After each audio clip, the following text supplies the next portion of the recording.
السلام عليكم ورحمة الله وبركاته. سودا وهذا صاحب يال وحناني مرعدة تكنولوجيس. waxaan doonayaa maanta inaan warbixin yar idinka siiyo.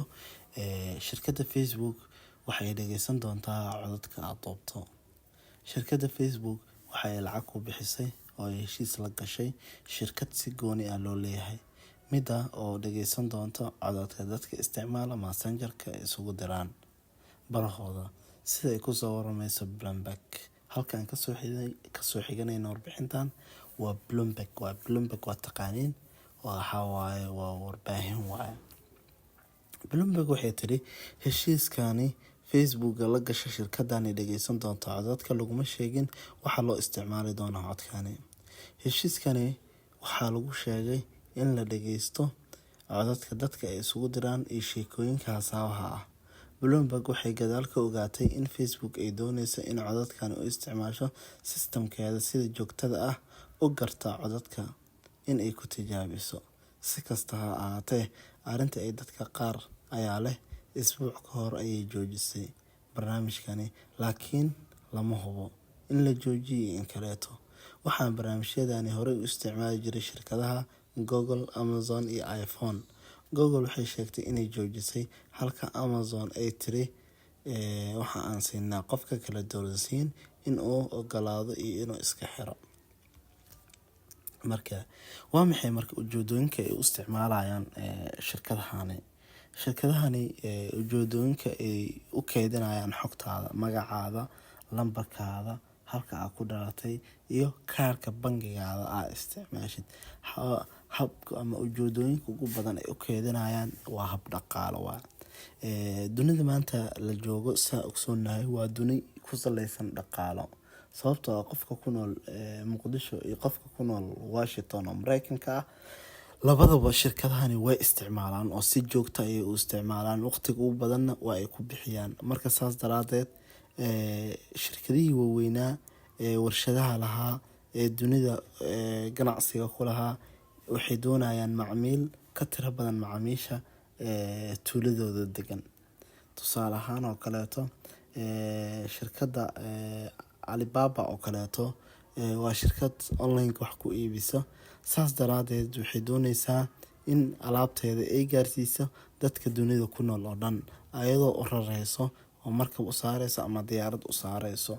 Marka si ay dadkaasi u wada xiriiraan, dadka waxaa jiro meelo ay ku kulmaan. Meelahaas ay ku kulmaan waxaa lagu magacaabaa social media, baraha bulshada dadweynaha ay ku kulmaan. Baraha bulshada waa sida Facebook oo kaleeto, Twitter-ka oo kaleeto, TikTok oo kaleeto. Meelahaasi waa bara bulsho waa meelo dadka ay ku kulmaan waa. Marka meelahaasi shirkadaha iskale marka ayaa lacag la siinayaa oo xayisiin ay leeyahay isubi. Tusaale shirkadda Alibaba waxay soo saartaa qalabaad kala gedisan ganacsato badanna waxay ku leeyihiin accounts ay ku leeyihiin. Ka soo qaad waxay doonaysaa inay Alibaba ay ku xayisiisato Facebook-ga qalabka cunto karinta oo kaleeto. Markii ay doonayso inay ku xayisiisato Facebook-ga qalabka cunto karinta, Facebook wuxuu suubinayaa hab oo smart ah, hab caqli leh. Waxaan ka wadaa xayisiintaas cunto karinta iyo waxa quseeyo wuxuu tusayaa qofka Facebook-ga ka daawan jiray muuqaalo cunto karin iyo waxyaalahaas ah. Ma tusayo qof daawan jiray warar iyo intaasoo qof la dilay iyo qof waxaas daawanaya ma tusayo qalabaadkan cunto karinta ah. Hadafka ugu weyn waa maxay? Inuu qofkan gato si online inuu iibsado. Marka hababka ugu badan ee codadka loo keydinayo xogtaada dhan loo keydinayo waxa waaye waa hab dhaqaale waa. Wuxuu doonayaa in qofkani uu helo waxyaalaha adiga aad daneysid inuu helo ayuu doonayaa. Marka saas daraadeed waa. Marka waxaa jiro tips ayaa jiro oo aad ugu taxadari karto in xogahaada oo kaleeto ay ilaalsato. Tipskaasi waa natural waa hab dabiici oo kaleeto waa. Hab dabiici oo kale maxaa ka wada hab dabiici oo kale waxaan ka wadaa kow Facebook oo kaleeto waxyaalaha aad la soo wadaagaysa dadweynaha oo kaleeto inay yihiin waxyaalo xadidan oo aada u kooban. Sidoo kaleeto sawirada caruurtaada, familkaada, qoyskaada inaadan marna aadan Facebook aadan dhex keenin.